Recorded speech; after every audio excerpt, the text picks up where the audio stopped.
GettyA group of Tory MPs have called for a visa system to be introduced. A 14-page report by the European Reform Group ERG, consisting of 100 Tory MPs, has been given to minsters in an attempt for a visa scheme along the lines of the ones currently operating in Australia and the United States. The scheme would allow visitors from the European Union and other countries to make multiple visits to the UK over a 2-year period. Should such a scheme be introduced, it is believed it would bring in around £150 million annually.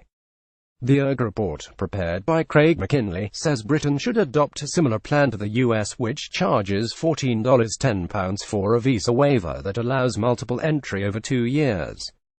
The Australian visitor visa costs us $20.11. It says we could adopt the US system and apply it to a visa waiver scheme for visitors from the EU and other countries we have a visa waiver program with. Such schemes are commonplace internationally. The system would apply to other countries which already offer a visa waiver system for British visitors. Charging visitors £10 a time would raise significant sums. For example, 25.5 million EU visitors a year paying £10 and applying a time-limited multiple entry use within the fee could provide up to £150 million annually.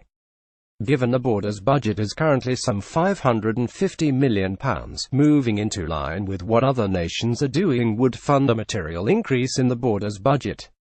It adds, in addition, the visa waiver system would have significant security benefits. The government should increase its funding for the UK border force, paid for by a visa waiver system charge. This would enable investments in new technologies and innovation to ensure that Britain is ready on day one for Brexit and that the border is as strong as it can be. Get a passport control at Gatwick Airport. The MPs, writing in a forward, backed Mr Mackinlay's idea. The MPs said the EU is investigating implementing its own version of charges on travel as the US already does. The UK should reciprocate and in doing so raise £150 million a year to invest in our borders. A new modern digital border funded by those that use it would save travellers time, help keep the UK open to genuine visitors while giving the UK the information it needs to exclude those that are not.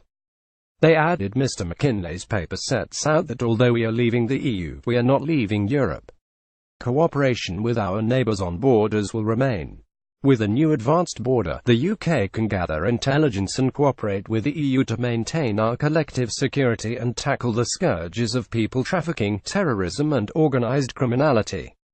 The Home Office said after we leave the EU, we will put in place an immigration system which works in the best interests of the whole of the UK.